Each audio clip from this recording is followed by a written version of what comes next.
Mistake कर दी ना, आपकी पूरी मेहनत बेकार जाने वाली। मैं आपको बता रहा हूँ 3 मिस्टेक बता रहा हूँ, ये तीनों मिस्टेक बिल्कुल भी भूल कर मत कर देना। नेशनलिज्म इंडिया देखा, 1-1.5 घंटे का वन शॉट देख लिया किसी का, भाई रिवाइज हो गया। ऐसे थोड़ी रिवाइज होता है भाई, बोर्ड एग्जाम में तुझे प्रैक्टिस करनी नहीं है, लिखना है बोर्ड एग्जाम में, वीडियो नहीं देखनी। तो आज की वीडियो में आपको कंप्लीट प्लान बताने वाला हूं कि आप कैसे पूरा सिलेबस, एंटायर सिलेबस कम से कम समय में रिवाइज कर सकते हो। तो चलिए बिना देरी के वीडियो को स्टार्ट करते हैं, लेट्स बिगिन। तो सबसे पहले आपको क्या करना है, आपको अपना सिलेबस 3 कैटेगरी में डिवाइड कर लेना है। नंबर 1 पर आ रहे होंगे आपके स्ट्रॉन्ग टॉपिक जो आपको अच्छे से आते हैं, एंड सेकंड नंबर पर आ रहे होंगे आपके सेमी कॉन्फिडेंट टॉपिक जो आपको थोड़ा थोड़ा डाउट है, और थर्ड नंबर पे होंगे आपके वीक टॉपिक। इस तरह से आपको अपना सिलेबस डिवाइड कर लेना है। और आपको इनको शुरुआत कैसे करनी है, सबसे पहले आपको स्ट्रॉन्ग टॉपिक से शुरुआत करनी है, क्योंकि जैसे ही आप स्ट्रॉन्ग टॉपिक अपना उठाओगे तो आपके अंदर कॉन्फिडेंस आएगा, सेटिस्फेक्शन मिलेगी। और उसी साथ साथ स्ट्रॉन्ग के साथ आपको वीक टॉपिक भी रिवाइज करने हैं, और वीक टॉपिक को कैसे रिवाइज करना है वो आगे मैं वीडियो में बताऊंगा। और इसके साथ साथ आपको क्या करना है, आपको है ना सिंपल है ना सेमी कॉन्फिडेंट जो टॉपिक है उनकी आपको वीडियो लेक्चर देखने हैं। अब सिंपली आपको देख लेते हैं कि भैया रिवीजन करते कैसे करनी है, रिवीजन कहां से स्टार्ट करनी है। सबसे बड़ी डिफिकल्टी बच्चों की ये रहती है कि उन्हें स्टार्ट ही नहीं पता रहती, भाई स्टार्ट कैसे करें। तो मैं आपको सिंपली बताता हूं, आपको सिंपल ये 3 रिसोर्सेज ही रखने अपने पास।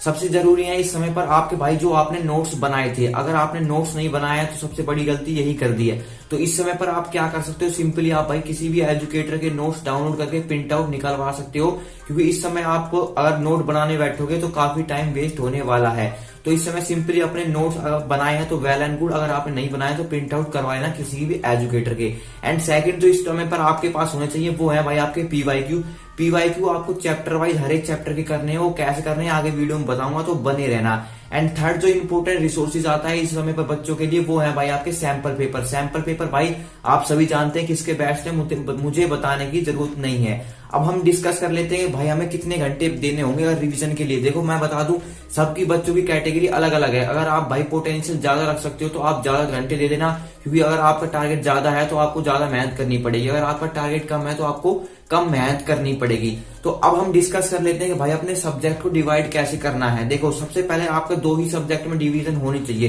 पहला तो होगा आपका थ्योरी सब्जेक्ट और दूसरा होगा आपका प्रैक्टिस सब्जेक्ट। थ्योरी सब्जेक्ट में आप सभी जानते हैं कौन कौन से सब्जेक्ट आते हैं। सबसे पहले तो आपका भाई एसएसटी सब्जेक्ट आता है, और उसके बाद है आपका साइंस में बायोलॉजी सब्जेक्ट, एंड नेक्स्ट है आपका इंग्लिश सब्जेक्ट। इनको कैसे फिनिश करना है पहले तो ध्यान से वो सुन लो। आपको इंग्लिश के लिए सिंपली आप क्या कर सकते हो, आपको सबसे पहले समरी पता होनी चाहिए, क्योंकि अगर आपको चैप्टर की समरी नहीं पता होगी तो भाई आप आंसर राइटिंग नहीं कर सकते।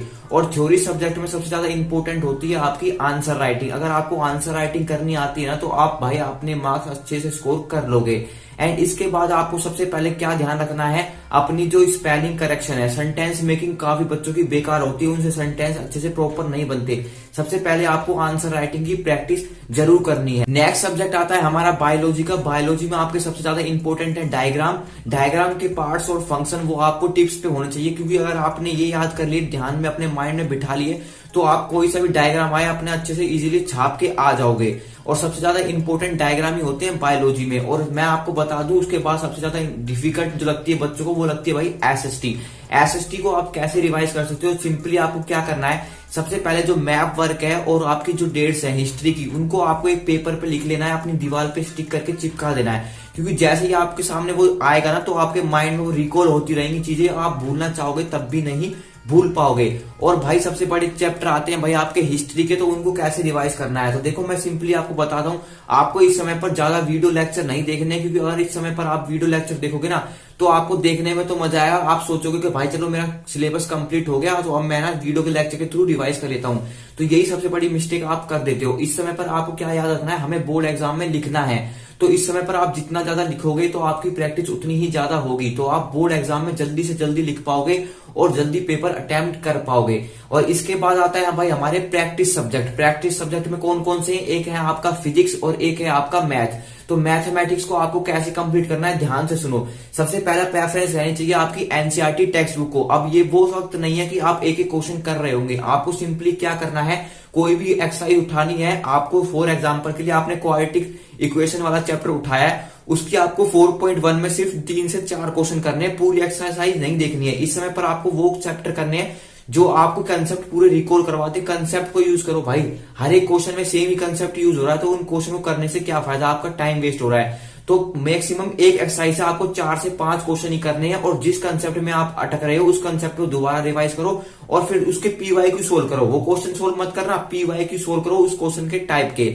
अपने साथ पीवाईक्यू लेके बैठना। अगर आपके पास पीवाईक्यू वाली बुक नहीं है तो आप सिंपली गूगल पर सर्च करके उसके पीवाईक्यू कर सकते हो। और नेक्स्ट इंपॉर्टेंट चीज आती है आपकी फिजिक्स के लिए। भैया फिजिक्स के हमें न्यूमेरिकल नहीं बनते, न्यूमेरिकल कैसे सोल्व करूं? तो मैं आपको बताता हूं आपको न्यूमेरिकल कैसे सोल्व करने हैं। सिंपली आपको एक टॉपिक पढ़ना है, कोई भी टॉपिक हो सकता है, चाहे वो ओम्स लॉ का हो सकता है, चाहे वो पावर का होता है, चाहे जूल्स लॉ ऑफ हीटिंग का हो सकता है। सबसे ज्यादा न्यूमेरिकल आपके इलेक्ट्रिसिटी वाले से आने वाले हैं, तो इलेक्ट्रिसिटी वाले चैप्टर को आप अच्छे से कर लेना। और न्यूमेरिकल कहां से आएंगे? सीरीज और पैरेलल कॉम्बिनेशन से ही आएंगे, मैं आपको बता दे रहा हूं।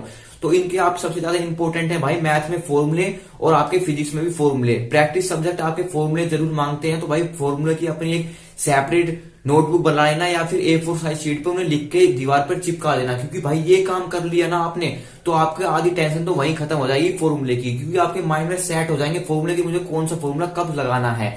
इसके बाद हम बात कर लेते हैं कि भैया आपको कौन कौन सी मिस्टेक नहीं करनी है। पहले मिस्टेक जाननी बहुत जरूरी है दोस्तों। इस समय पर आकर अगर मिस्टेक कर दी ना आपकी पूरी मेहनत बेकार जाने वाली। मैं आपको बता रहा हूँ 3 मिस्टेक बता रहा हूँ, ये तीनों मिस्टेक बिल्कुल भी भूलकर मत कर देना आने वाले दिनों में। सबसे पहली मिस्टेक है आपको ज्यादा वीडियो लेक्चर नहीं देखने। आप क्या कर रहे हैं बच्चे, प्रैक्टिस तो कर नहीं रहे, बस वीडियो लेक्चर देखे जा रहे हैं। फॉर एग्जाम्पल के लिए आपने हिस्ट्री का कोई चैप्टर रिवाइज करने बैठे तो भाई नेशनलिज्म इंडिया देखा, 1-1.5 घंटे का वन शॉट देख लिया किसी का, भाई रिवाइज हो गया। ऐसे थोड़ी रिवाइज होता है भाई। बोर्ड एग्जाम में तुझे प्रैक्टिस करनी नहीं है, लिखना है बोर्ड एग्जाम में, वीडियो नहीं देखनी।